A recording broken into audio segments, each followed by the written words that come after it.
আমি এখানে কিছু শিক্ষামূলক কথা বলবো, যা শুনলে আপনারা কিছু শিখতে পারবেন। সর্বাগ্রে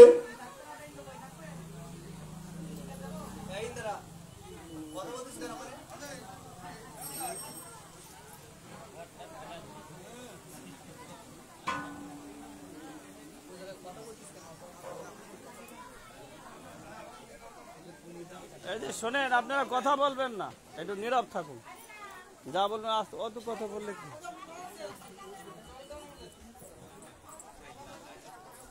বাংলাদেশ প্রণব মঠের সন্ন্যাসী ব্রহ্মচারী বৃন্দ আপনাদের এখানে এসেছেন। প্রণব শব্দের অর্থ কি? প্রণব মঠ, শুনে রাখুন। প্রণব শব্দের অর্থ কিন্তু ভগবান কৃষ্ণ। প্রণব শব্দের অর্থ কৃষ্ণ, কিন্তু পড়াশুনো না করলে এটা জানা যায় না। প্রণব মঠ, প্রণব মঠ মানে কৃষ্ণের মঠ।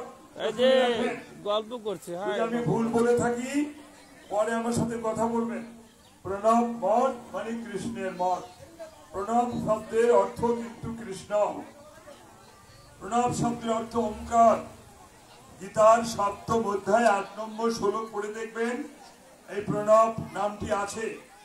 শ্লোকটা হলো রসহম অপসু কৌন্তেয় প্রভা অস্মি শশী সূর্যয়াহ প্রণব সর্ববেদেষু শব্দ খে পৌরুষংনিষু। এই প্রণব শব্দটা গীতার মধ্যে রয়েছে সপ্তম অধ্যায় 8 শ্লোক।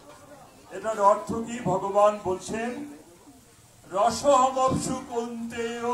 কৌন্তেয়কে কুন্তির পুত্র অর্জুন, তাই বলা হচ্ছে কৌন্তেয়। রসহম অপসু মানে জলের মধ্যে আমি আছি, জলের মধ্যে ভগবান বিরাজ করে। তাই জল পান করেও মানুষ কয়েকদিন বেঁচে থাকতে পারে, হঠাৎ মরে না, জলের এত শক্তি। প্রভা অস্মি শশী সূর্যয়া, এই যে সূর্যের কিরণ আর চন্দ্রের আলো বা চন্দ্রের কিরণ, এর মধ্যে ভগবান আছে। আর কোথায় আছেন? প্রণব সর্ববেদেষু, গীতা পড়ে দেখবেন সপ্তম অধ্যায় 8 শ্লোক। প্রয়োজনে সেভ করে নেন, নাই লিখে নেন, বাড়িতে দেখবেন। সপ্তম অধ্যায় 8 শ্লোক। প্রণব সর্ববেদেষু, ভগবান কৃষ্ণের বাণী। প্রণব সর্ববেদেষু, আমি প্রণব নামে সকল বেদের মধ্যে অবস্থান করিতেছি। তাহলে প্রণব মঠ মানে কৃষ্ণের মঠ। যদি আমার কথার বিরুদ্ধে কেউ বলার থাকে পরে আলোচনা করবেন। আর প্রণবানন্দজি, প্রণব শব্দের অর্থ কি? আবার প্রণব ভাঙলে কি হয়? ওম। আর ওম এটার এক্সপ্লেন করলে কি হয়? অ রস্য আর ম, অতে অজ আর উতে উপেন্দ্র আর মতে মহেশ্বর, অর্থাৎ ওম। এটাকে এক্সপ্লেন অর্থাৎ ব্যাখ্যা করলে কি হয়? ব্রহ্মা বিষ্ণু মহেশ্বর এসে দাঁড়ায়। তাহলে প্রণব মঠ মানে কৃষ্ণেরই মঠ। আর প্রণবানন্দ ব্রহ্মা বিষ্ণু মহেশ্বরের আনন্দে যিনি আনন্দময়, তিনি হচ্ছেন প্রণবানন্দ। অতএব প্রণবানন্দ শব্দটাও কিন্তু কৃষ্ণের নাম। কৃষ্ণের নাম কৃষ্ণানন্দ, প্রণবানন্দের আরেক নাম কিন্তু কৃষ্ণানন্দ। তাহলে ভেদ কোথায়? এই প্রণবানন্দ, কৃষ্ণ, হরি, নারায়ণ সবই একই জনের নাম, কিন্তু আপনারা অর্থ বোঝেন না, তাই এত ভিন্ন ভিন্ন, এত কিছু অজ্ঞানতা, এত কিছু ভেদ আর বিভেদ। প্রণবানন্দ, কৃষ্ণ, নারায়ণ, হরি যা বলেন সব কিন্তু একই জনের নাম, শুধু অর্থ বোধ নাই বলে এত হিংসের, এত ভেদাভেদ। আমি বাংলাদেশের বিভিন্ন প্রান্তে ঘোরাঘুরি করে দেখছি এখন যে হিন্দুদের মধ্যে যে ভেদাভেদ শুরু হয়েছে। এটা ও মানে না, ওটা ও মানে না, এর গুরুকে ও সম্মান করে না, ওর গুরুকে ও অমান্য করে। এসব কারণ হচ্ছে শুধু অজ্ঞানতার জন্য, অর্থ না বোঝার জন্য এই সমস্ত গোলমাল হচ্ছে। যেটা বাস্তব সত্য কথা সেটাই বলছি। এখন হিন্দু সমাজের মধ্যে অনেকে একাদশী নিয়ে গোলমাল করছে, ফুল নিয়ে ঝগড়া করছে, তারপর তুলসীর মালা নিয়ে ঝগড়া করছে, তারপরে তিলক নিয়ে ঝগড়া করছে। এখন মালা, তিলক, তুলসী, তুলসীর মালা, রুদ্রাক্ষের মালা, একাদশী, এইসব নিয়ে ঝগড়া ঝগড়ি হচ্ছে বিভিন্ন জায়গাতে, আমি শুনে আসছি। গতকাল এক জায়গায় শুনলাম এক ভক্ত আর এক ভক্তকে বলছেন, তুমি যদি তুলসীর মালা না পড়ো, কাল থেকে তোমার মুখ দেখবো না। কথাটা শুনে রাখেন, গ্রামে কি সব গ্রামে শহরে হচ্ছে। তুলসীর মালা যদি না পড়ো, তোমার মুখ দেখবো না। দুই মহিলা ঝগড়া করছে, কেন এক মহিলার গলায় আছে তুলসীর মালা, আর অন্য এক মহিলা, সেও কিন্তু ভক্ত, তার গলায় শুধু তুলসীর মালা নাকি। তাই বলছে, যদি তুমি তুলসীর মালা না পড়ো, কাল থেকে তোমার মুখ দেখবো না। তুলসীর মালা নিয়ে ঝগড়া হচ্ছে। কেউ বলছে, তুমি যদি কাল থেকে তিলক না পড়ো, তো তোমারও মুখ দেখবো না। তিলক কাঠো যদি না কাটো, তোমারও মুখ দেখবো না। তুমি বাইরে যাবে, চলে আসো। একাদশী নিয়ে ঝগড়া। আবার কেউ বলছে, একাদশীতে পঞ্চশস্য না খাইলে তোমার পঞ্চশস্য খেলে হবে না। নানা রকম এইসব নিয়ে ঝগড়া বিবাদ। আসল ধর্ম যে কোথায়, সেটা হারিয়ে গেছে। আসল ধর্মকে হারিয়ে লোক মালা, তিলক, ঝোলা, তুলসীর মালা, এইসব নিয়ে গোলমাল শুরু করেছে বিভিন্ন জায়গায়। এইবারে যারা এই ঝগড়া করেন, তাদের উদ্দেশ্যে আমি অপ্রিয় সত্য কথা একটা বলে দেবো। এই যে অনেকে মালা নেছেন, তিলক নেছেন, আর একজন দেখা যাচ্ছে ওই মামুনি এখনো ওই তিলক বা চন্দন দিচ্ছে, ওইটা এখন বন্ধ রাখেন, তো পরে দিতে বলবে, মানে পরে দেব। যেটা সত্য কথা আমাকে বলতে হবে, কারণ আমি 50 বছর ধরে এই হিন্দু ধর্মশাস্ত্র পড়াশোনা করছি। 50 বছর ধরে দেখলাম এই যে মানুষ যা ঝগড়া করছে, এই ঝগড়াগুলো কেন হচ্ছে হিন্দুদের মধ্যে? শুধু অজ্ঞানতা, মানে জ্ঞানের অভাব, আর সংস্কৃত শ্লোকগুলোর অর্থ বোঝে না, তাই শুধু ঝগড়া ঝগড়া ঝগড়া। কিন্তু প্রকৃত জ্ঞান অর্জন করলে এই ঝগড়া থাকবে না। এই জন্য পবিত্র গীতায় বলা হয়েছে কি, এইগুলো আগে মানতে হবে। তদ্বিদ্ধি প্রণিপাতেন পরিপ্রশ্নেন সেবয়া উপদেক্ষন্তি জ্ঞানম জ্ঞানিনস্তত্ত্বদর্শিনঃ। আগে গুরু সেবা করতে হবে, আগে সদ্গুরুর কাছে যেতে হবে, সদ্গুরুর চরণে আশ্রয় নিতে হবে, সদ্গুরুকে মান্যতা দিতে হবে। এটা ভগবান কৃষ্ণের কথা। ভগবান কৃষ্ণ কি বলছেন? ভাগবতে বলা আছে, আচার্য জন্মং বিজানিয়াত নাবমন্নাথ গৌরিচিত নমত্তা বুদ্ধা সুয়েত সর্বদেবময় গুরু। ভগবান কৃষ্ণ কাকে লক্ষ্য করে বলেছিলেন এই কথাটা? উদ্ধবকে লক্ষ্য করে। উদ্ধব নামে কৃষ্ণের ভক্ত ছিল, তার নাম অনেকে জানে না। উদ্ধব কৃষ্ণের একজন পরম ভক্ত, তাকে বলছেন, উদ্ধব, গুরুকে কখনো অমান্য করা যাবে না, গুরুর বাক্য পালন করবে, কেননা গুরুর মধ্যে সকল দেবতা অবস্থান করেন। অতএব আগে সদ্গুরুর আশ্রয় করো। এটা ভগবান কৃষ্ণের বাণী, সদ্গুরুর আশ্রয়। আমার মনে হয় সদ্গুরুর আশ্রয় করলে মানুষের মধ্যে হিংসা থাকে না, কেননা সদ্গুরু যিনি, তিনি ভক্তকে কখনো হিংসার কথা বলেন না। কিন্তু সদ্গুরু খুঁজে পাওয়া বড় মুশকিল। চারিদিকে বিষয়ী গুরু যারা, তারাই দীক্ষা দিচ্ছে। বিষয়ী গুরু মানে তারাও বউ ছেলে মেয়ে নিয়ে বসবাস করে, আপনাদের মতো একজন গৃহস্থ, নেই কোনো প্রতিষ্ঠান তার পিছনে, তাদের কোনো বই পুস্তক তারা ছাপায় না। তারা মানুষ গেলে মানুষকে একটু দীক্ষা দিয়ে দেয়, বলে হয়ে গেছে যাও। এই ধরনের গুরুদেব চারিদিকে ঘুরে বেড়াচ্ছে, চারিদিকে ঘুরে বেড়াচ্ছে। গুরুদেবেরা এসে বাড়ি বাড়ি বাড়ি বাড়ি দীক্ষা নেওয়ার জন্য খোঁজামত করছে। এই সমস্ত বিষয় গুরুর পাল্লায় পড়ে মানুষের এই অবস্থা হয়েছে। আমি হিন্দু সমাজ নিয়ে গবেষণা করছি, এখন দেখছি চারিদিকে আসল ধর্ম বাদ দিয়ে শুধু হিংসা হিংসা আর হিংসা সৃষ্টি হয়েছে। আসল ধর্মটা কি? ত্যাগ, সংযম, সত্য, ব্রহ্মচর্য, সেবা, এইগুলো আসল ধর্ম। ত্যাগ, সংযম, সত্য, ব্রহ্মচর্য, সেবা। গীতায় ভক্তের লক্ষণ কি? ভক্তের লক্ষণ গীতার মধ্যে কি আছে? গীতার মধ্যে ভক্তের লক্ষণ কি? আমরা যেটা সাধারণ মনে করছি যে ভক্তের লক্ষণ, এই ভক্ত এখানে কজন আছে?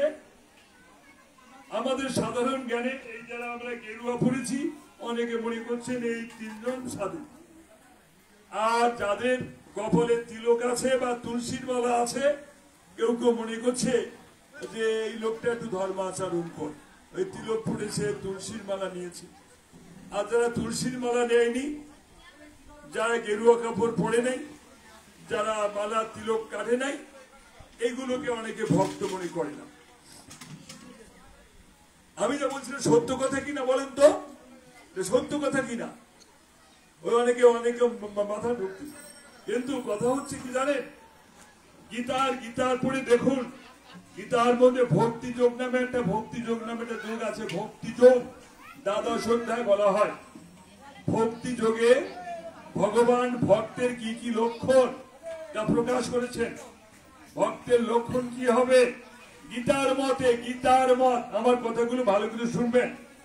গীতার মতে ভক্ত কারা হতে পারে সেখানে ব্যাখ্যা করে বলা হচ্ছে, সংনিয়মেন্দ্রিয় গ্রামম সর্বত্র সমবুদ্ধায়া। ভগবানের ভক্ত হতে গেলে আগে তোমার ইন্দ্রিয় সংযম পালন করতে হবে। ইন্দ্রিয় সংযম বলতে কি? কাম, ক্রোধ, লোভ, মদ, মোহ, মাৎসর্য, এগুলোকে আগে দমন করতে হবে। নিজের ভিতরের শত্রুকে আগে দমন করো। নিজের ভিতরে শত্রু কে কে আছে?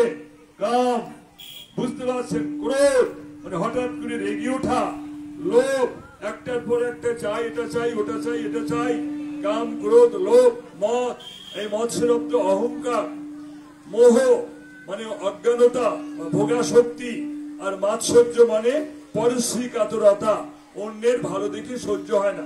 এমন কিছু লোক আছে, একটা মেয়ের ভালো জায়গায় বিয়ে হবে, ভালো সম্বন্ধ হচ্ছে, আর একদম চেষ্টা করছে কি করে এই বিয়েটা ভেঙে দেওয়া যায়, এর নাম মাৎসর্য। এইগুলো আগে দূর করো। ভক্ত হতে গেলে এইগুলো আগে দূর করতে হবে, কাম, ক্রোধ, লোভ, মদ, মোহ, মাৎসর্য। সংনিয়মেন্দ্রিয় গ্রামম, এটা গীতার কথা। দ্বাদশ অধ্যায়ের কথা। সংনিয়মেন্দ্রিয় গ্রামম সর্বত্র সমবুদ্ধায়াঃ, সবাইকে সমান বুদ্ধিতে দেখতে হবে। এ ছোট, ও বড়, ও ছোট জাত, ও বড় জাত, এসব বিচার থাকবে না। সর্বত্র সমবুদ্ধায়াঃ তে প্রাপ্নুবন্তি মামেব, সেই ভগবানকে প্রাপ্ত হবে। কে সে? সর্বভূত হিতে রতঃ, যে সমস্ত জীবের কল্যাণের জন্য কাজ করে, তিনি হবেন ভগবানের ভক্ত।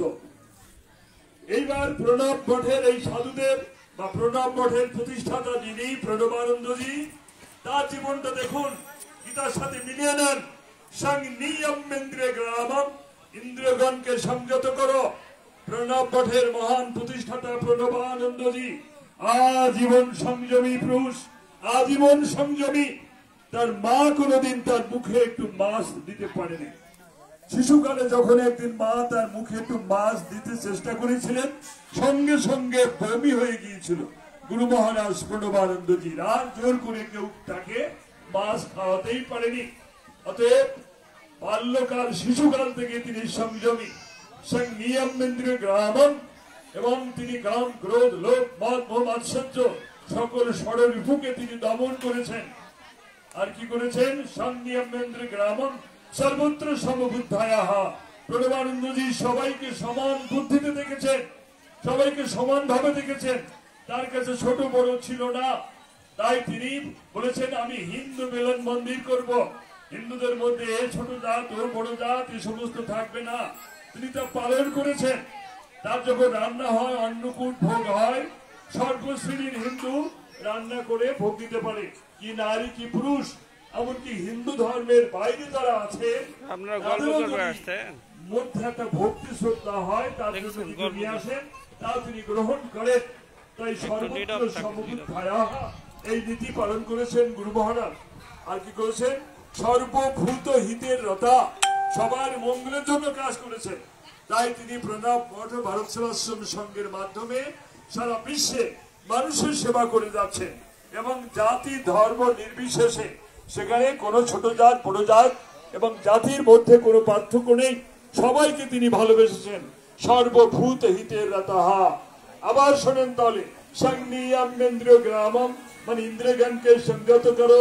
সংনিয়ামেন্দ্রে গ্রামম সর্বত্র সমবুদ্ধায়া, সবাইকে সমান বুদ্ধিতে দেখো, আর কি সবার হিতের জন্য কাজ করো, সবার মঙ্গলের জন্য কাজ করো, সবাইকে একত্রিত করো। আর যারা ভোগ রান্না করেন তাদের মধ্যে সর্বত্র সমবুদ্ধায়া, সবাই যে কোনো মানুষ তাকে রান্না করে ভোগ দিতে পারে। কিন্তু এইবার হিন্দু সমাজে কি হচ্ছে, হিন্দু সমাজে এইবার কি হচ্ছে, মানুষ মানুষকে ঘৃণা করছে। এই তোমার ছোঁয়া খাবো না, তোমার ছোঁয়া খাবো না, তুমি রান্না করে দিলে আমি খাবো না। এক ধরনের সাধুগুরু গ্রামে গঞ্জে ঘুরছে, তোমার রান্না করে দিলে আমি খাবো না। মানুষকে ঘৃণা করা হচ্ছে। সর্বত্র সমবুদ্ধায়া, এই নীতি থাকছে না। ভাগবত আসরে গল্প করলে পাপ হয়। ভাগবত অনুষ্ঠানে গেছেন, গল্প করা যাবে না। কিছু সাধু গিয়েছেন, কিছু প্রভু এই না বুঝে নিজের পাপ ডেকে নিয়ে আসবেন না। অনেকে বলে প্রভু, চুপচাপ শুনেন, উনি কষ্ট করে এসেছেন, বহু জায়গায় ডাকছে তার, আর এসে আপনারা আবার কথা বলছেন, কথা শুনেন। বলছেন যে দেখো, আর তোমাদের রান্না তো আমি খাবো না, একবার ঢুকিয়েছেন, তবে তোমরা চাল ডাল তরকারি সব দিয়ে দিলে আমরা রান্না করে খাবো। আচ্ছা, এখন গৃহী মানুষ কি করবে? সেই চাল ডাল তেল লবণ সব দিয়েছে, রান্নাঘরে রান্না হচ্ছে, এক সাধু রান্নার দায়িত্ব নিয়েছেন, তিনি হাঁড়িতে চাল চাপিয়েছেন। এখন কিছু সময় পরে ওই সাধু কোনো কারণে একটু বাইরে গেছেন, যেখানে রান্না হচ্ছিল একটু বাইরে গেছেন। এমন সময় ভাতের ফ্যানটা উতরে পড়ে যাচ্ছে, ভাতের ফ্যান উতরে পড়ে যাচ্ছে। এখন ওই বাড়ির কয়েকটা বৌমা ছিল, যেমন সাধন বাবুর বাড়ি কয়েকটা বৌমা আছে, ওরকম কয়েকটা বৌমা ছিল, বা অনেকের বাড়িতে 2-3টা বৌমা আছে। একটা বৌমা দেখছে যে ওই ভাতের ফ্যান উতরে পড়ে যাচ্ছে, আর যে সাধুটা রান্না করছিল উনি একটু বাইরে গেছে। তখন কি করলেন, ওই বৌমাটা কাঠের জালে রান্না হচ্ছিল, কাঠটা একটু টেনে দিয়েছেন, জালটা কমিয়ে দিয়েছেন, যাতে ফ্যান পড়ে না যায়। কাঠটা যেই টেনে দিয়েছে, সঙ্গে সঙ্গে সেই সাধুটা আসছে যে রান্না করছিল, তো সাধু, সেই সাধু এসে বলছে, এই কি করলে, কি করলে, সুই দিলে, সুই দিলে, আমি রান্না করছিলাম আর তুমি সুই দিলে। ওই রান্না আর খাওয়া যাবে না, ওই চালও বাদ, ওই হাড়ি আবার ধুয়ে দিতে হবে। ওই একটু কাঠটা টেনে দিয়েছে, তাতে ওই সাধু বলছে তুমি সুই দিছো, তুমি সুই দিছো, ওটা আর খাওয়া যাবে না। ওটা তুমি কেন সুই দিলে? সে বৌমাকে গালি দিচ্ছে। বৌমাটা কি অন্যায় করেছে? সে মানে ভাতের ফ্যান পড়ে যাচ্ছিল, তাই কাঠটা একটু টান দিয়েছে, তারপর এই সাধু বলছে ওটা আর খাওয়া যাবে না, তুমি সুই দিছো। এই ছোঁয়াছুঁই রোগ ধরেছে হিন্দু সমাজে। এই ছোঁয়াছুঁই রোগ ত্যাগ করতে না পারলে ও ধর্ম করে কিছু হবে না। আগে মানুষকে ভালোবাসতে শেখেন, আগে মানুষকে ভালোবাসতে শেখেন, তবেই কিনা ধর্ম হবে। মানুষকে ভালোবাসতে হবে, মানুষকে আগে ভালোবাসতে হবে। ভগবান কৃষ্ণের কথা শোনেন। ভগবান কৃষ্ণ যখন কুরুক্ষেত্র যুদ্ধের আগে একটা মীমাংসা করতে গিয়েছিলেন দুর্যোধন দুঃশাসনের বাড়িতে, ওরা তাকে অপমান করে দিয়েছিল, তখন কোথায় গেলেন? ভগবান শ্রীকৃষ্ণ বিদুরের ঘরে গেলেন। বিদুর ওদের আত্মীয়, বিদুরের ঘরে ছিলেন। বিদুর পরম ভক্ত ছিল। বিদুরের ঘরে যে গিয়েছেন, বিদুরের বউ পরম ভক্ত, কৃষ্ণকে একটা কলা খাওয়াবে, পাকা কলা। পাকা কলার খোসাটা ছিঁড়ে ওই শ্বাসটা দিবে, কিন্তু সে ভক্তিতে এতটা ভাবে বিভোর হয়ে গেছে যে কৃষ্ণকে কলার শ্বাস দেওয়ার পরিবর্তে কলার খোসাটা দিয়েছে কৃষ্ণকে, কলার খোসা দিয়েছে কৃষ্ণকে। আর কি করলেন ভগবান কৃষ্ণ? সেই কলার খোসাটা খাইতে শুরু করলেন, কেননা ভক্তি করে দিয়েছে। তাহলে ভগবান কৃষ্ণ তো বলতে পারতেন, ওই বিদুরের বউকে বলতে পারতেন, তুমি কি করছো, কলার খোসাটা আমাকে খেতে দিলে, তুমি কলার শ্বাসটা তোমাকে খেতে দিলে না। তাও বলেননি, সেই কলার শ্বাসটা তিনি চিবিয়ে চিবিয়ে খাচ্ছেন, কলার খোসাটা খাচ্ছেন, কলার খোসা খাচ্ছেন কৃষ্ণ। তাহলে এখানে কৃষ্ণ তো ভেদ দর্শন করলেন না, এখানে তো কৃষ্ণ বিদুরের বউকে ঘৃণা করলেন না, তুই কলার খোসা আমাকে খাইতে দিচ্ছিস না, সেখানে ভক্তি করে দিয়েছেন, তাই গ্রহণ করছে। এইবার ভগবান রামচন্দ্রের কথা শোনেন। ভগবান রামচন্দ্র বনে বনে ঘোরাঘুরি করছিলেন এক সময়, আপনারা জানেন 13 বছর তাকে বনে বাস দেওয়া হয়েছিল। ওই বনে বাস করত শবরী নামে এক মহিলা, শবরী, মনে রাখবেন। ওই শবরী এক পরম রাম ভক্ত ছিল, সবরই খুব গরিব, মানে এখানে ওখানে ভিক্ষা করে যা পাইতো তাই বনের মধ্যে রান্না করে খাইতো। আর একটা কুটির নির্মাণ করেছিল, ওখানে রাম নাম জপ করত। আর মনে মনে চিন্তা করতো, আমি তো রাম নাম করি, কবে রামচন্দ্র আমার দর্শন দেবেন? রামচন্দ্র যদি কোনোদিন আমার ঘরে আসেন, আমি রামচন্দ্রকে কি খেতে দেব? তখন বনের ফল সংগ্রহ করতো, ফলের ফল সংগ্রহ করে মুখে কেটে দেখতো, দাঁতে কেটে দেখতো কোন ফলটা টক আর কোন ফলটা মিষ্টি। তো যে ফলটা দেখতে এই ফলটা মিষ্টি, তাহলে এটা আমি রামচন্দ্রের জন্য রেখে দিই, অর্থাৎ উচ্ছিষ্ট ফল, যদি রামচন্দ্র আসবে তাকে আমি খেতে দেবো। এই মিষ্টি ফলগুলো আলাদা করে রাখতো। একদিন সেই শবরীর পরম ভক্তিতে ঠিক রামচন্দ্র সেই শবরীর কুটিরে দিয়ে হাজির হলেন। তখন শবরী নিজেকে ধন্য মনে করলো, যে আজ আবার কুটিরে স্বয়ং রামচন্দ্র এসেছেন, আমি অনেক সৌভাগ্যবতী। রামচন্দ্রকে কি খেতে দেবে? এখন ওই যে ফল দাঁতে কেটে রেখেছিল, উচ্ছিষ্ট ফল, এই ফলটা মিষ্টি, সেই ফলটা রামচন্দ্রের হাতে দিয়েছে। বলেছে রাম স্বামীজি একটু একটু ফল রেখেছিলাম, এই ফলটা তুমি খাও। তবে রামচন্দ্র সে উচ্ছিষ্ট ফল খেলেন, কিন্তু সে উচ্ছিষ্ট ফল খেলেন। এবার গুরু মহারাজ স্বামী কারেন্ট এসেছে না কি হচ্ছে?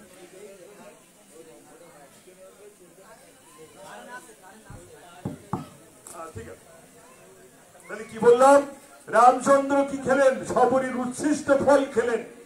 যে ফল শবরী দাঁতে মুখে কেটে রেখেছিল, এইটা মিষ্টি ফল, তাই রেখে দিয়েছিল, সেই ফলটা রামচন্দ্রকে দিলেন, রামচন্দ্র তাই খেলেন। এইবার প্রণবানন্দজির কথা শোনেন, কৃষ্ণ রাম আর প্রণবানন্দজির কথা শোনেন। প্রণবানন্দজি গুরু মহারাজ বরিশাল অঞ্চলে গিয়েছেন, এক বাড়িতে তাকে নেমন্তন্ন করা হয়েছে এবং সেই বাড়ির পক্ষ থেকে বলা হয়েছে, গুরুদেব আপনি আমাদের বাড়িতে আসবেন, আমাদের বাড়িতে কয়েকজন দীক্ষা নেবে, তাদেরকে দীক্ষা দিবেন। গুরু মহারাজ সেই আমন্ত্রণ স্বীকার করেছিলেন। সেই বাড়িতে যাওয়ার সময় বড় গেট সাজানো হয়েছে, খুব ভালো করে শুনবেন, বড় গেট সাজানো হয়েছে, ব্যান্ড পার্টি আনা হয়েছে, গুরু মহারাজকে সম্মান করা হয়েছে, ব্যান্ড পার্টি দিয়ে সম্মান করে তাকে ঘরে আনা হয়েছে, দীক্ষা হয়ে গেছে। কিন্তু গুরু মহারাজের জন্য তারা কোনো ভোগের ব্যবস্থা করে নাই। গুরু মহারাজ প্রণবানন্দের জন্য কোনো রান্না করে নাই, ভোগের ব্যবস্থা করে নাই। কেন? তাদের মনে সংশয়, সন্দেহ যে প্রণবানন্দজি আমাদের রান্না গ্রহণ করবেন না হয়তোবা, কেননা তারা নিম্ন শ্রেণীর হিন্দু বলে মনে করতেন। এইবার কেউ কোনো রান্না করে নাই, সেই বাড়ির বউরা কিছু রান্না করে নাই। আর শুনতেও ভয় পেয়েছে যে আমাদের রান্না আপনি খাবেন কিনা। ভারত সেবাশ্রম সংঘের মতো এত বিরাট প্রতিষ্ঠানের প্রতিষ্ঠাতা বড় মহাপুরুষ, তিনি আমাদের রান্না হয়তো খাবেন না, এজন্য রান্নাও করে নাই আর ভয়ে জিজ্ঞাসাও করেন নাই। এদিকে নৌকা ছাড়ার সময় হয়েছে, তখন গুরু মহারাজ বলছেন, মা তোদের বাড়ি এসে আমি কি না খেয়ে যাব? আমি জানি তোরা রান্না করিসনি। অন্তর্যামী গুরু মহারাজ সব বুঝতে পেরেছেন, তো ঘরে যা আছে তাই নিয়ে আয়, আমি খেয়ে যাব। দেখুন প্রণবানন্দজির জীবন দেখুন, চেয়ে খেয়ে আসছেন, নিম্ন শ্রেণীর হিন্দুর বাড়ি থেকে তিনি চেয়ে খেয়ে আসছেন। বলছেন তোরা কিছু রান্না করিসনি মা, আমি জানি তোরা ভয় পেয়েছিস, কিন্তু আমি সব বাড়িতে খাই, শুধু নিরামিষ একটু হলে হলো। তখন বাড়ির বউরা তো দৌড়াদৌড়ি করছে, মানে কিছু রান্না করেনি। এত বড় মহাপুরুষ তাদের বাড়িতে খাবে এই বিশ্বাসও নেই, আর ভয়ে জিজ্ঞাসা করতে পারে নাই, কিছু রান্না করেনি। তখন তারা গুরু মহারাজ বলছেন কি আছে নিয়ে আয়। তখন ভয় পেয়ে গেছে সবাই, যে আহা আমরা কত বড় অপরাধ করেছি। তখন দৌড়াদৌড়ি করছে, কি খাওয়াবে ঠাকুরকে? গুরু মহারাজ চেয়ে খাচ্ছে, বলছে নিয়ে আয়, তোদের বাড়িতে কি আছে? রান্না তো হয়নি, ভাত ডাল তরকারি কিছুই রান্না করে নাই ঠাকুরের জন্য। ভয় পেয়েছে যে আমাদের রান্না হয়তো খাবে না। তখন গুরু মহারাজ বলছেন তোদের বাড়িতে না খেয়ে যাবো না। তখন তো বাড়ির বউরা দৌড়াদৌড়ি করছে। যাই হোক গুরু মহারাজ বুঝতে পেরেছেন, বলছেন মা কোনো চিন্তা নেই, ভয় করিস না, বাড়িতে যা আছে তাই নিয়ে আয়। গৃহস্থ বাড়ি হয়তো চিড়া মুড়ি কলা দুধ অনেকে থাকে, সেই সবগুলো নিয়ে আসছি, বলে এতেই হবে। তখন সে একটা গামলার মধ্যে চিড়া মুড়ি কলা বা একটু দুধ চা এনেছে ওর মধ্যে দিয়ে মাখিয়ে গুরু মহারাজ কিন্তু ওখানে একটু প্রসাদ দিলেন। আর স্বামীজিরা যারা ছিল সবার হাতে হাতে প্রসাদ দিলেন আর বললেন তোমরা প্রসাদ নিও। এই বলে গুরু মহারাজ নৌকায় উঠলেন, নৌকা উঠে আবার বাজিতপুরে চলে এলেন।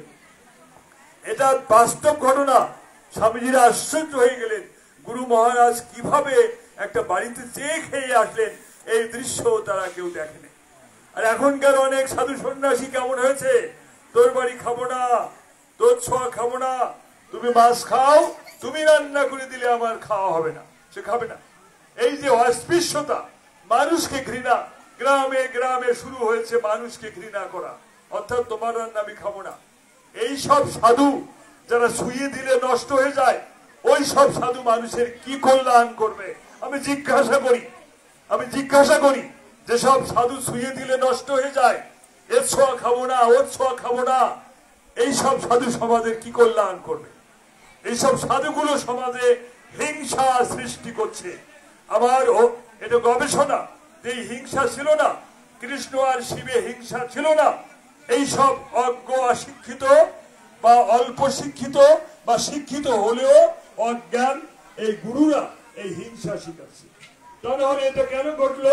সমাজে এক মহিলাকে বলছে, তুমি যদি কালকে তুলসীর মালা না পড়ো তোমার মুখ আমি আর দেখবো না। এই বলছে, তুলসীর মালা না পড়লে তোমার মুখ দেখবে না, তুমি তিলক না কাটলে তোমার মুখ আর দেখবো না। এই অর্থাৎ এটা এক প্রকার হিংসার কথা। এইবার আমি জিজ্ঞাসা করি, আমি কিন্তু মালা তিলক কারো নিন্দা করছি, মালা তিলক কারো নিন্দা করছি না, কিন্তু একটা কথা জিজ্ঞাসা করি, গীতাকে বলা হয় শ্রেষ্ঠ গ্রন্থ। গীতা হচ্ছে সুপ্রিম কোর্ট, মানে গীতা শ্রীমদ ভগবত গীতা হচ্ছে আমাদের সকল শাস্ত্রের সার। এবার গীতার, আমার কথাটা ভালো করে শুনবেন, আমি নিন্দা করছি না। তুলসী মালা লাগাই আমরা, জোরে গল্প করেন, দেওয়া বা কাঠের মালা গলায় দেওয়া বা তিলক কাটা, এটা গীতার কোন শ্লোকে লেখা আছে? কে উত্তর দিতে পারে? গীতার অমুক শ্লোকে লেখা আছে তুলসীর মালা গ্রহণ করতে হবে, গীতার অমুক শ্লোকে লেখা আছে তিলক কাটতে হবে। কেউ জানলে আমাকে বলুন। গীতার 700 শ্লোক আছে, এই 700 শ্লোকের মধ্যে কোন শ্লোকে লেখা আছে যে তুলসীর মালা গলায় না দিলে ভক্ত হওয়া যাবে না, তিলক না কাটলে ভক্ত হওয়া যাবে না? এটা গীতার কোন শ্লোকে লেখা আছে? আমি জানতে চাই, আমি বিনীতভাবে জানতে চাই, আমি কর জোড়ে ক্ষমা চেয়ে জানতে চাই যে আপনারা বলুন গীতার কোন শ্লোকে এটা লেখা আছে যে তুলসীর মালা গলায় দিতে হবে, না দিলে ধর্ম হবে না। তাহলে এক শ্রেণীর গুরুরা এগুলো শিখাচ্ছে, আর হিংসা শুরু হয়েছে গ্রামে, তুমি তুলসীর মালা গলায় না দিলে তোমার মুখ আর দেখবো না। আরেকজন বলছে তুমি তিলক না কাটলে তোমার বাড়ি আমি খাবো না, তোমার বাড়ি যাবো না, তোমার মুখ দেখবো না। এক্ষেত্রে তাহলে ওই তিলক নিয়ে আর তুলসীর মালা নিয়ে ঝগড়া শুরু হয়েছে গ্রামে। তাই আমার জিজ্ঞাসা যে তুলসীর মালা গলায় দিতে হবে, এটা গীতার কোন শ্লোকে লেখা আছে? আপনারা জানলে আমাকে জানাবেন। কিন্তু গীতার 700 শ্লোকের মধ্যে কোন শ্লোকে এই কথা নেই। তাহলে এই তুলসীর মালা মানুষ কেন পড়ে, তিলক কাটে মানুষ কেন কটে? এগুলো লেখা আছে, অন্য অন্য কোন গ্রন্থে লেখা আছে। কিন্তু গীতার বাণীকে বলা হয় কি ভগবান উবাচ, গীতার বাণীকে বলা হয় ভগবান বলিলেন। যে ভগবানের কথাই এসব লেখা নাই, মানুষের কথা লেখা আছে। অন্য কোন মানুষে তো অনেক বই পুস্তক লেখে, মানুষে অনেক বই পুস্তক লেখে, সেই সব বইতে থাকতে পারে যে তুলসীর মালা নাও, তিলক কাটো, কিন্তু ভগবানের বাণী হচ্ছে গীতা। গীতায় কিন্তু কৃষ্ণ উবাচ এটাও লেখা নেই, যে কৃষ্ণ কহিলেন এটাও লেখা নেই গীতায়। গীতায় কি লেখা আছে? ভগবান উবাচ, ভগবান কহিলেন। তো ভগবানের বাণীতে গীতার মধ্যে কোথাও তুলসীর মালা, তিলক কাটা, গেরুয়া বসন এসব কিছু লেখা নেই। যদি আমাদের প্রশ্ন করেন গীতা যখন লেখা নেই আপনারা আবার কেন গেরুয়া বসন করেছেন, যদি প্রশ্ন করেন এটার উত্তর সরাসরি দেব, ওই গুরুর ব্রহ্মা গুরুর বিষ্ণু গুরুর দেব মহেশ্বরা। আমরা গুরুর কাছ থেকে শিক্ষা পেয়েছি, গুরুদেব গুরুর বাক্যং সদা সত্যম, গুরুর বাক্য সদা সত্য। আমাদের গেরুয়া পড়ার নিয়ম কানুন আছে,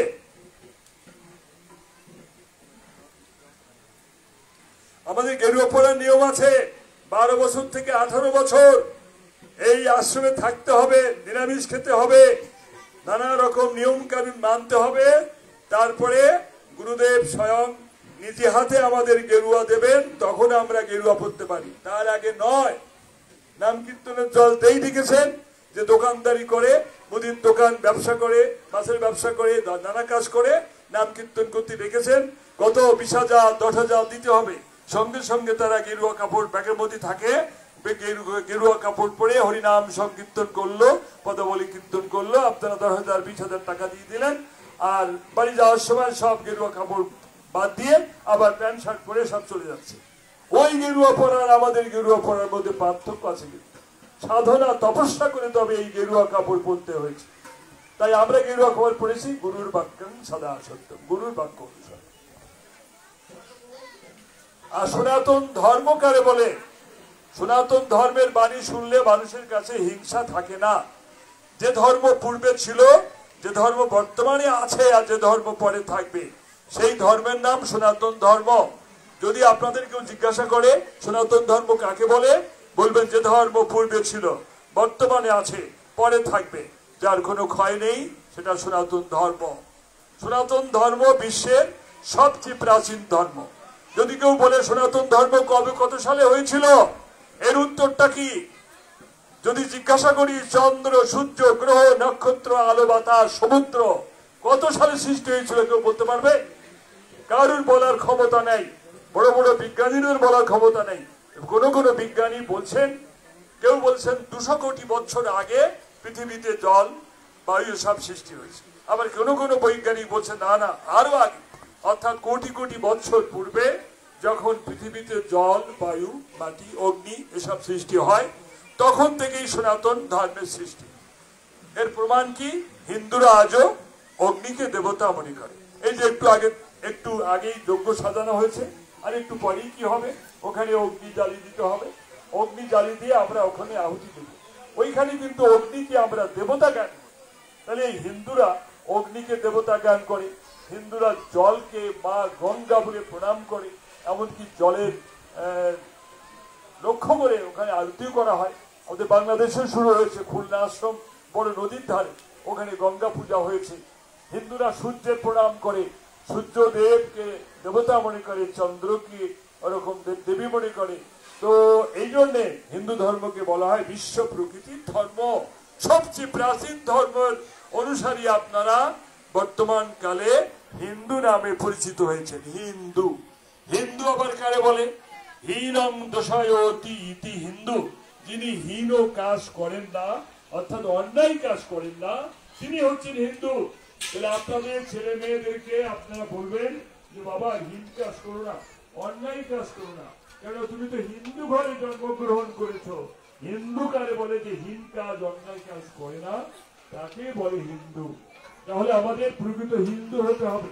আর এখন থেকে ধর্ম সভায় যাতে অল্প বয়সের ছেলে মেয়েরা একটু আসে, সেইগুলোকে ডেকে ডেকে নিয়ে আসবেন একটু, যাতে অল্প বয়সের ছেলে মেয়েরা আসে।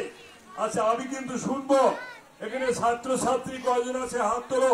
ছাত্র ছাত্রী স্কুল কলেজ বিশ্ববিদ্যালয় পড়ে কয়জন আছে? ছেলে মেয়ে কেউ নাই? স্কুল কলেজে পড়ে আছে কেউ নাই? একজনও নাই? হাত তোলো, হাত তোলো, হাত তোলো, হাত তোলো। কয়টা হাত উঠেছে? কোথায় হাত উঠেছে?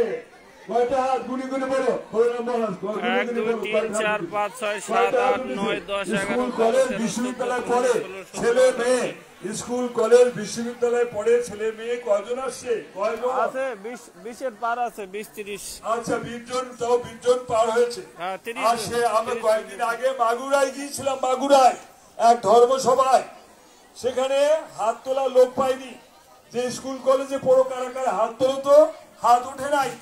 অর্থাৎ শ্রোতা সব বুড়া আর বুড়ি, সব বুড়া আর বুড়ি। একজনের বয়স 80 বছর, বললাম আপনার বয়স কত? বললো 80 বছর। আর 80 বছর, 70 বছর, 60 বছর, আর আমার তো 72-এ পড়বে। এই সামনের ভাদ্র মাস, 13ই ভাদ্র আসলে আমারও বয়স 72 পুড়ে যাবে। অর্থাৎ আমিও মানে কি বলবো, দেহিন হস্পিনি যথা দেহে কৌমারং যৌবনং জরা। এই জীবনে 4টি স্তর আছে। দেহিনস্মিনী যথা দেহে কৌমারম যৌবনম জরা তথা দেহান্তর প্রাপ্তি। তো আমিও সেই জরাগ্রস্ত এবং দেহান্তর প্রাপ্তি, অর্থাৎ কয়েকদিন পরেই এই দেহটা ছেড়ে চলে যাব, এই ব্যক্তি আমিও। আর আমার যারা শ্রোতা তাদের বয়স 80 বছর 70 বছর এই সব শ্রোতা। তো আমার এইসব অনুষ্ঠানে মনে হয় যারা জাতির ভবিষ্যৎ, ভবিষ্যৎ জাতির পিতামাতা কারা? এই আমাদের কলেজের ছাত্র, স্কুলের ছাত্রী, কলেজের ছাত্রী, স্কুলের ছাত্র, ছাত্র ছাত্রী, যুব সমাজ, এরাই ভবিষ্যৎ জাতির পিতামাতা। এরা যদি বেশি করে না আসে ভবিষ্যতে আমার জাতি কি করে টিকে থাকবে? যেমন এখানে প্রমাণ পেলেন ছাত্র ছাত্রী মাত্র অল্প কয়েকজন, কিন্তু আপনাদের গ্রামে ছেলে মেয়ে কি আর নেই? ছেলে মেয়ে কি আর নেই? তাদের কি ডাকা হয়? তাদেরকে বোধহয় ডাকাই হয় না নাকি জানি না। যেখানে যাই সেখানে শ্রোতা, শুধু বুড়া আর বুড়িগুলো শ্রোতা। তাদের উদ্দেশ্যে কি কথা বলবো? গুরু মহারাজ যুবকদের চেয়েছেন, গুরু মহারাজ বলেছেন যুবকেরা আগে এসো, ইয়ংম্যানরা আগে এসো। মাত্র 7 জন যুবককে সাথী করে, বন্ধু করে প্রণব মঠের প্রতিষ্ঠাতা প্রণবানন্দজি 1917 সালে মাত্র 7টা যুবককে নিয়ে এই সংঘ গঠন করেছিলেন। যে সংঘ আজকে বাংলাদেশ, সারা ভারতবর্ষ পেরিয়ে আমেরিকার বড় বড় শহরে, New York, New Jersey, Chicago, California, দক্ষিণ America, London, Canada, Fiji, Nepal, শত শত শত ব্রাঞ্চ প্রতিষ্ঠিত হয়েছে। কিন্তু শুরু করেছিলেন কাদের নিয়ে? 7 জন যুবককে নিয়ে শুরু করেছিলেন। এখানে 7 জন যুবকও নাই যারা স্কুল কলেজে পড়ে, 7 জন যুবকও এখানে পাওয়া যাচ্ছে না। কাদের নিয়ে তিনি এইসব করবেন? আর যেখানে যাচ্ছি বুড়া বুড়ি সংখ্যা বেশি, আর যেসব বক্তারা আসে তার এখনকার যে বক্তৃতা আমি সব শুনিয়ে এলাম। ওখানে বলুন জয় রাধে জয় রাধে, এই বলুন জোরে জোরে বলুন জয় রাধে জয় রাধে, এই সমস্ত কিছু করে করে 8 ঘন্টা কাটিয়ে দিলেন। তারপর কি করলেন? কৃষ্ণ আর রাধে, রাধে কৃষ্ণ এক তনু। আমি এসব বক্তৃতা করতে পারি, কিন্তু আমি এই সমস্ত বক্তৃতাগুলো করতে পারি। রাধে আর কৃষ্ণ এক তনু, এই বলে বলে কাটিয়ে দিলেন 10 মিনিট। 10 মিনিট ওই কথা বলে কাটিয়ে দিলেন। মানে আমিও শুনলাম এক সাধু 1.5 ঘন্টা বক্তৃতা করলো, কিন্তু শিক্ষার কিচ্ছু নাই, শিক্ষার কিচ্ছু নাই। আমি এখানে ওই শিক্ষাটা কি করে হয় সেইগুলো বলছি। এতক্ষণ সনাতন ধর্ম কারে বলে বললাম, হিন্দু কারে করে বললাম। এইবার যেসব ছেলে মেয়েরা তোমরা হাত তুলেছো লেখাপড়া করো, তাদের উদ্দেশ্যে আমাদের গুরু মহারাজ কি বলছেন সবাই শোনো। दैनिक कम से कम 10 घंटे लिखाई पढ़ाई करना चाहिए। दैनिक कम করে 10 घंटा লেখাপড়া করতে হবে। যারা ছাত্র ছাত্রী আছো, लिखाई पढ़ाई करने का साथ साथ চরিত্র গঠন करना चाहिए। অর্থাৎ লেখাপড়ার সাথে সাথে চরিত্র গঠন করতে হবে। আর চরিত্র গঠন नहीं होने से कुछ भी नहीं किया जा सकता। অর্থাৎ লেখাপড়ার সাথে সাথে চরিত্র গঠন করতে হবে। আর চরিত্র গঠন না করলে কিছুই হবে না। তুমি কলেজে পড়ো, বিশ্ববিদ্যালয়ে পড়ো, ভালো ছাত্র ছাত্রী, ভালো ছাত্র, কিন্তু বাড়ি এসে বিড়ি খাও, মদ খাও, গাঁজা খাও, তাহলে কি হচ্ছে? তুমি লেখাপড়া শিখছো, তোমার চরিত্র গঠন হচ্ছে না। এটা মনে রেখো, লেখাপড়া শিখছো, চরিত্র গঠন হচ্ছে না। এমনকি আমি সংবাদ পেয়েছি কলেজের মেয়েরা নাকি ধূমপান করে। এখন রিপোর্ট পেলাম যারা কলেজে পড়া, বিশ্ববিদ্যালয়ে পড়া মেয়েরা, ছেলেরা তো করেই, ছেলেরা ধূমপান করে, গাঁজা খায়, মদ খায়, এমনকি মেয়েও নাকি ধূমপান করা শুরু করেছে গোপনে গোপনে। তাহলে এই যদি হয়, যারা কিছুদিন পরে বাবা হবে, বিয়ে হবে, তারা একটা বউ আনবে অথবা একটা স্বামী হবে, এই সব ছেলে মেয়ে যদি খারাপ হয়ে যায়, ভবিষ্যৎ প্রজন্ম আর হিন্দু থাকবে না। আপনাদের ছেলে মেয়ে আর হিন্দু থাকবে না। কি করে থাকবে? কারণ তারাই তো ধর্ম কথা শুনতে আসে নাই। যারা কলেজে পড়া, বিশ্ববিদ্যালয়ে পড়া ছেলে মেয়ে, যারা যুবক ছেলে ভবিষ্যতে বিয়ে করবে, একটা ছেলেরও বিয়ে হবে, মেয়েরও বিয়ে হবে, তারা কেউ ধর্ম সভা শুনতে আসলো না। কারা আসলো? যেসব মায়ের পেটে আর বাচ্চা জন্মাবে না, যেসব মায়েদের পেটে আর বাচ্চা জন্মাবে না, অর্থাৎ মহা বুড়ি বুড়ি বুড়ি 50-60 বছর বয়স হয়ে গেছে, এইসব মায়েদের সংখ্যা বেশি। আর কিছু ওরকম আমার মতো 72 বছর বয়স, 80 বছর বয়স কারো আছে এখানে? 80 বছর বয়সের কেউ আছে? 70 বছর বয়স কার কার? 70 বছর বয়সের লোক নাই? সবাই যুবক নাকি? সবাই যুবক? আমার মনে হয় না। এখানে আমার মতো বয়সের লোক আছে। 60 বছর বয়স কাদের? হাত তোলেন। 60 বছর বয়স কাদের? 60 বছর একজন, 60 বছর দুজন, 3জন, 60 বছর বয়স। 70 বছর বয়সের লোক নাই, 70 বছর বয়সের কেউ নাই। তো যাই হোক 60 বছর হয়ে যাক, 70 বছর বয়স। তাহলে আমার শ্রোতাকেরা, আমার শ্রোতা সব বেশিরভাগ বুড়াবুড়ি, আমার শ্রোতা বেশিরভাগ বুড়াবুড়ি, যাদের বংশে আর বাচ্চা জন্মাবে না, যেসব মায়েরা আর বাচ্চা নেবে না, বাচ্চা নেওয়ার ক্ষমতাও নেই যেসব মায়েদের, সেই সব বুড়া বুড়িগুলো এখানে শুনতে আসছে। আর যারা ভবিষ্যতে বাবা হবে, মা হবে, বিয়ে হবে, বাচ্চা হবে, সন্তান হবে, সেই সবগুলো এখানে নাই। তাহলে এই ধর্মসভায় কি শিক্ষা হবে? এই ধর্মসভাগুলি কি শিক্ষা হবে? প্রণবানন্দজি তাই বলছেন, আগে চাই যুবকদের ডেকে আনো, যুবকদের ডেকে আনো। যদি 5টা যুবক এখানে থেকে থাকো, প্রণবানন্দজির বাণী মনে রেখো। आगे चाहिए संयम, रिपु दमन इंद्रिय संयम, रिपु दमन और इंद्रिय संयम के माध्यम से जो मनुष्यत्व की साधना में लगी हुई है, ये मेरे प्राण से भी प्रिय है। दुनिया निकट जहाँ भी रहे, मेरे तपस्शक्ति उनके सर्वदा सर्वस्थान पर रक्षा कवच की भांति रक्षा करेगा। यदि 5টা 10টা যুবক ছেলে এখানে থাকো, লেখাপড়া নাই করো, ইয়ং ম্যান যারা আছো তারা শুনে রাখো, গুরু মহারাজের বাণী, রিপু দমন ইন্দ্র সংযম পালন করতে হবে। কাম, ক্রোধ, লোভ, মদ, মোহ, মাৎসর্য এগুলোকে দমন করতে হবে। আর ধূমপান করবে না, বিড়ি সিগারেট খাবে না, মদ গাঁজা জীবনে খাবে না। কারণ তুমি যদি আজকে মদ গাঁজা খাও, তুমি এখনো বিয়ে করনি, একদিন তুমি একটা মেয়ে ঘরে নিয়ে আসবে, ওই মেয়ের চরিত্র যদি ভালো না হয়, আর তোমার চরিত্র তো অলরেডি খারাপ হয়ে গেছে, তুমি বিড়ি খাও, মদ খাও, গাঁজা খাও, এবার তোমার ঘরে কি বাচ্চা জন্মাবে? তোমার ঘরে ভালো বাচ্চা জন্মাবে?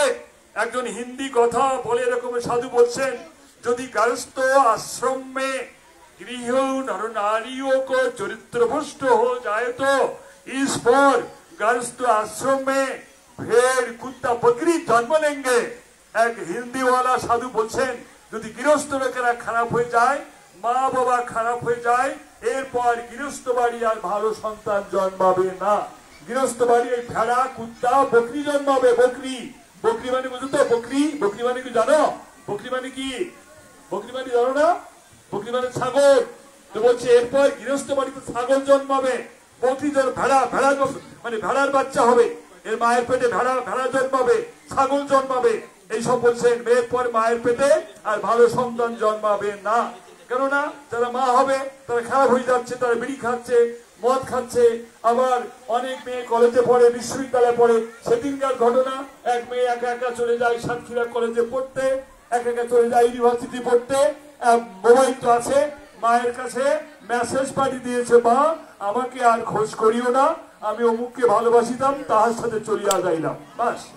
আমাকে আর খোঁজ করিও না, আমি অমুককে ভালোবাসতাম, তার সাথে চলে গেলাম, বাস। এই মোবাইলে মেসেজ।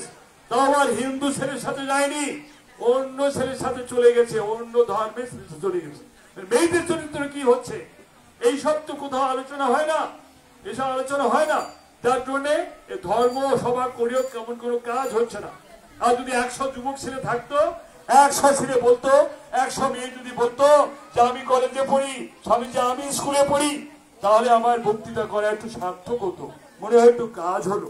কিন্তু বুড়া বুড়িদের ধর্ম কথা শুনে কি হবে, আমি তো কিছু বুঝতে পারি না। বুড়া বুড়িদের ধর্ম কথা শুনি কি হবে, কি হবে? যুবক ছেলেদের শোনাতে হবে। এরপর যদি আবার ডাকেন 100 ছেলে জোগাড় করতে হবে। এরপর যদি স্বামী দিগ্বিজয়ন এখানে আসতে চায়, তো দেখেন 100 ছেলে মেয়ে হাত তুলবে যে আমি কলেজে পড়ি, আমি স্কুলে পড়ি। এর পরবর্তী অনুষ্ঠান এরকম হবে। তবে আমি আগামী বছর আর আসতে পারবো কিনা, দেশে থাকবো কিনা, তাও কিন্তু বলতে পারি না। কারণ যে কোনো সময় মৃত্যু হতে পারে।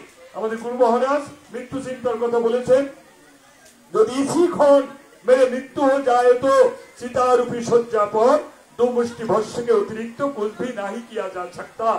विपुल वैभव अतुल ऐश्वर्य आत्मीय स्वजन के शत कोशिश करने पर भी मृत्यु के गोद में सो जाऊंगा। দেখুন মরে যাই, শ্মশানে নিয়ে যাবে, কাঠের উপর শুয়ে দেবে, আর পরিণাম হবে 2 মুষ্টি ছাই মাত্র। প্রতিদিন মৃত্যু চিন্তা করতে হবে। মৃত্যু চিন্তা করলে মানুষের মনে ভগবত ভক্তি জন্মায়, মৃত্যু চিন্তা করলে মানুষের মনে গুরু ভক্তি জন্মায়। তাই গুরু মহারাজ মৃত্যু চিন্তা করতে বলেছেন, মৃত্যু চিন্তা করতে বলেছেন। মৃত্যু চিন্তা মানে এই নয় যে বসে বসে ভাববো, মৃত্যু চিন্তা এই নয় মানে মরে যাও বসে বসে ভাববো, তাহলে কিন্তু মৃত্যু চিন্তা করার এটাই ফল যে যে কাজ করবেন তাড়াতাড়ি করে ফেলেন। কালকা কই ভরসা নেই, কালকে করবো তা না, कल का कोई भरोसा नहीं, जल्दी से जल्दी कल्याण चाहिए तो एक क्षण गुरु नाम करो, एखोनी सद्गुरुर काছে दीक्षा नाओ और गुरु नाम करो। 40-45 বছরের একজন কলেজের শিক্ষকের সাথে কথা হলো সেদিন আগে, তিনি বলছেন আমার এখনো ধর্ম করার সময় হয়নি। বয়স 40-45 বছর, কলেজের টিচার, হিন্দু লোক, বলছেন আমার এখনো সময় হয়নি। আমি তারে বললাম এই কথাটা, যদি মৃত্যু হয় তাহলে কি করবেন? যদি এখনই মৃত্যু হয় তাহলে কি করবেন? একটু পরেই যজ্ঞ শুরু হবে। এই যজ্ঞ কেন, কি জন্য যজ্ঞ করা হয়, কি জন্য যজ্ঞটা হয়? এখন বিজ্ঞানীদের কথা শোনেন, বিজ্ঞানীরা কি বলছে, সাধুদের কথাটা পরে আসবে। বিজ্ঞানী যারা বৈজ্ঞানিক গবেষণা করেন তারা কি বলছে, যারা চিন্তা করছে হিন্দুরা যে যজ্ঞ করে এই কাঠের মধ্যে আগুন ধরিয়ে দেয়, ঘি দেয়, ফল দেয়, ফুল দেয়, এটার অর্থ কি? বিজ্ঞানীরা যারা বৈজ্ঞানিক গবেষণা করে বলছেন এখন এই যে যজ্ঞ হবে এর মধ্যে স্বামীজিরা ঘি দেবেন, ফল দেবেন, ফুল দেবেন, এই যে মিষ্টি দ্রব্য দেবেন, এগুলো পুড়ে যে একটা অ্যাটমসফিয়ার, একটা ধোঁয়া তৈরি হয়, এই ধোঁয়া যত জনের নাকে লাগবে বা যত জনের শরীরে স্পর্শ করবে, এই শরীরে কোনো ব্যাকটেরিয়া, কোনো জীবাণু কাজ করতে পারবে না। এই যজ্ঞের এত ফল, এটা সাধুদের কথা নয়, এটা বিজ্ঞানীদের কথা। যজ্ঞের ধোঁয়া, যেমন ধরুন 1 চামচ ঘি, 100 লোকের মধ্যে দেওয়া তো কঠিন ব্যাপার, কিন্তু যজ্ঞে আগরে যদি 1 চামচ ঘি দেওয়া হয়, ওইখান থেকে যে ধোঁয়া তৈরি হবে, ওই ধোঁয়া যতদূর যাবে ততদূর কোনো ব্যাকটেরিয়া বা জীবাণু কাজ করতে পারবে না। এ হচ্ছে বিজ্ঞানীদের ব্যাখ্যা। আর সাধুদের ব্যাখ্যা কি? এই যজ্ঞ কেন করতে হয়? যজ্ঞ করলে মানুষের মঙ্গল হয়, মানুষের বিপদ আপদ কেটে যায়। শেষ করছি, মানুষের বিপদ আপদ কেটে যায়, মানুষের বিপদ আপদ থাকে না। আর আগের যুগে, প্রাচীন যুগে ভারতবর্ষে এত পূজা অর্চনা ছিল না। এই যজ্ঞ করে মানুষ একত্রিত হতো। এই যজ্ঞের মন্ত্র বলা হয় বৈদিক মন্ত্র। বৈদিক মন্ত্রে কি বলা আছে? ওম সংগচ্ছধ্বম সংবদধ্বম সংবমনাংসি জানতম। তোমরা একসাথে এসো, একসাথে কথা বলো, একসাথে মেলামেশা করো, একসাথে ধর্ম করো, এইগুলো বলা হয়েছে। কিন্তু একসাথে ধর্ম তো হচ্ছে না। কেউ কেউ বলছে ওরা কৃষ্ণ ভক্ত, তাদের একদল আছে। সেদিন এক বাড়িতে গেলাম, নাম করব না, আমরা এক জায়গায় রান্না হলো, সেখানে কিছু লোক এসেছে, কিছু লোক বলছে আমরা একসাথে বসবো না। আমাদের স্বামীজিদেরও ডাকলো না যে আপনারা আসেন আমাদের সাথে প্রসাদ দেন, তাদের দল আলাদা। একই বাড়িতে উৎসব হচ্ছে, এক দল খাচ্ছে এক জায়গায়, সেই ব্যবস্থা করা হয়েছে। তারা বলছে ওদের সাথে আমরা খাবো না, তাদের জন্য পৃথক ব্যবস্থা করা হয়েছে। কিন্তু কেন এটা হবে? এটা কেন হবে? এক বাড়িতে বসে এক জায়গায় সবাই খাবে, একই রান্না খাবে, তারা বলছে আমরা ওখানে খাবো না। অর্থাৎ তারা এক দল। এই যে দল সৃষ্টি হচ্ছে হিন্দু সমাজে, হিন্দুদের মধ্যে দল সৃষ্টি হচ্ছে। এই দল সৃষ্টি হচ্ছে কেন? এইবার দেখতে হবে ওই লোকগুলো কোন গুরুর কাছে দীক্ষা নিয়েছে, ওই লোকগুলো কোন গুরুর কাছে দীক্ষা নিয়েছে। তাদের মধ্যে হিংসা, নিশ্চয়ই এমন কোন গুরুর কাছে দীক্ষা নিয়েছে, কোন বিষয়ী গুরু, তারা হিংসা শিখিয়েছে। এই জন্য যেমন গুরু তেমন শিষ্য হচ্ছে। এই কারণে যাই হোক, এই জন্য শাস্ত্রে বলা হয়েছে গুরুকরণ করতে গেলে সদ্গুরুর আশ্রয় নিতে হবে। সদ্গুরু মানে কি? স্বয়ং ভগবান নররূপে আসেন, তাকে বলে সদ্গুরু। আচার্য স্বামী প্রণবানন্দজি মহারাজ সেই সদ্গুরু রূপে পৃথিবীতে আবির্ভূত হয়েছেন। এই জন্য তার মহান আদর্শ আর দিকে দিকে প্রচার হচ্ছে। তাই শেষে প্রার্থনা করি হিন্দুরা আপনারা ঐক্যবদ্ধ হন, একটু মিলেমিশে থাকে। দেশ থেকে পালিয়ে গেল শান্তি নাই। দেশ থেকে পালিয়ে কোথায় যাবেন? যেখানে যাবেন সেখানে হিন্দুরা মার খাচ্ছে। আমি কি বলতে চাচ্ছি ভালো করে যারা শিক্ষিত লোক তারা বুঝতে পারছে। আপনারা পালিয়ে যাবেন কোথায়?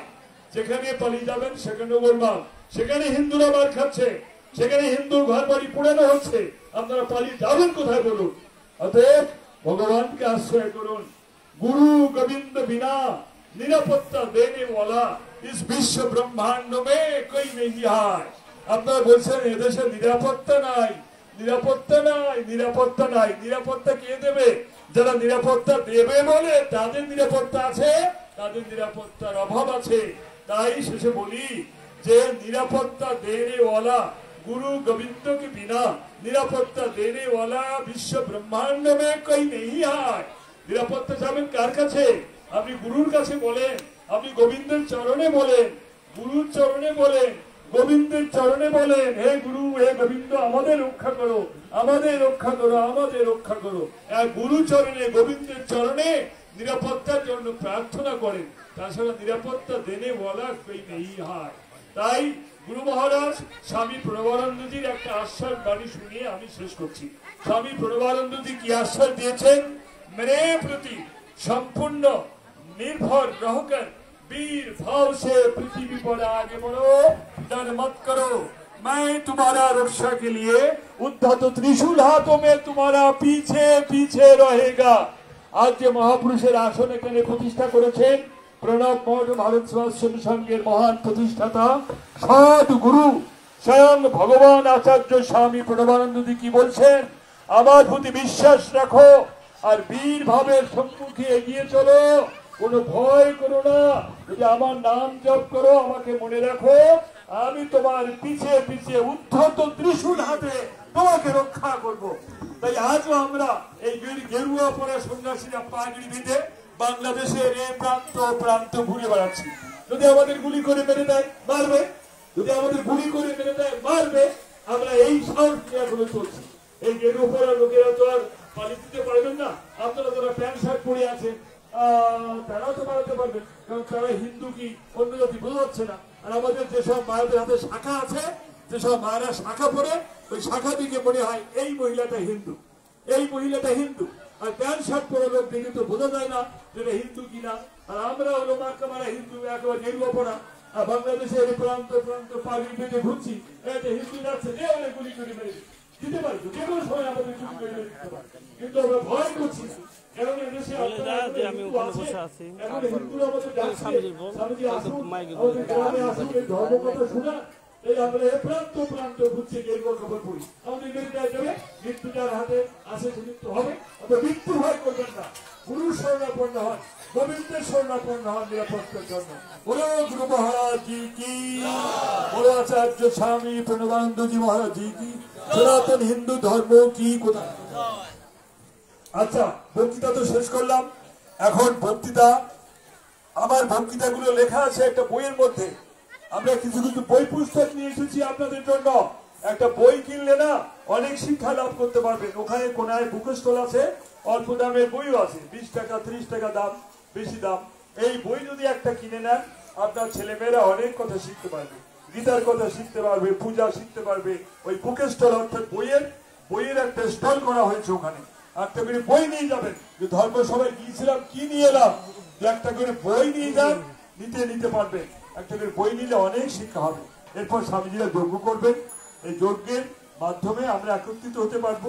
একে বলে বৈদিক যজ্ঞ। বৈদিক যজ্ঞ কেন বলে? বেদ মন্ত্র পড়বেন, বেদ মন্ত্র। বেদ তো অনেকে দেখাই নেই, এক জায়গায় বসে যদি একটু বেদ মন্ত্র পাঠ করতে পারেন, গুরু গোবিন্দ আপনাদেরকে মঙ্গল করবেন, আপনাদের কল্যাণ হবে। আর আপনাদের কল্যাণের জন্য এই যজ্ঞ করা হচ্ছে। গুরু মহারাজ বলছেন, মেরে শুভ দৃষ্টি से অনেক अंधेरा कर जा सकता है। আমার একটা শুভ দৃষ্টিতে অনেক বিপদ আপদ দূরীভূত হয়ে যাবে। গুরু মহারাজ প্রণবানন্দজি বলছেন, মেরে শুভ দৃষ্টি से অনেক अंधेरा कर जा सकता है। আমার একটা শুভ দৃষ্টি পড়লে অনেক বিপদ আপদ থেকে রক্ষা পেয়ে যাবে। তাই যজ্ঞের পরে আমি অনুরোধ করি এখানে প্রণাম করে যাবেন। এই যে মহাপুরুষের আসন, প্রণাম করে যাবেন। গুরু মহারাজ বলছেন, আমি যেখানে বসি তার 14 হাত মাটি শুদ্ধ পবিত্র হয়ে যায়, 14 হাত মাটি শুদ্ধ পবিত্র হয়ে যায়। আর প্রণবানন্দজি বলছেন, আমাকে যে প্রণাম করে তার সব পাপ তাপ আমি গ্রহণ করি। তাকে প্রণাম করে অনেকে ভক্ত আশ্বাস পেতেন। অনেক ভক্ত কি বলতেন, প্রণাম করলে কি বলতেন, তো জন্ম জন্মান্তরের পাপ তাপ আজ থেকে আমি গ্রহণ করলাম, তুই নিষ্পাপ শুদ্ধ বুদ্ধ মুক্ত। যোগ্য অনুষ্ঠানের পর তো প্রসাদ বিতরণ হবে, তবে এখানে একটু প্রণাম করে যাবেন। ঠাকুরের এখানে একটু প্রণাম করে তবে প্রসাদ দেবেন। জয় গুরু। ওম শান্তি, ওম শান্তি, ওম শান্তি।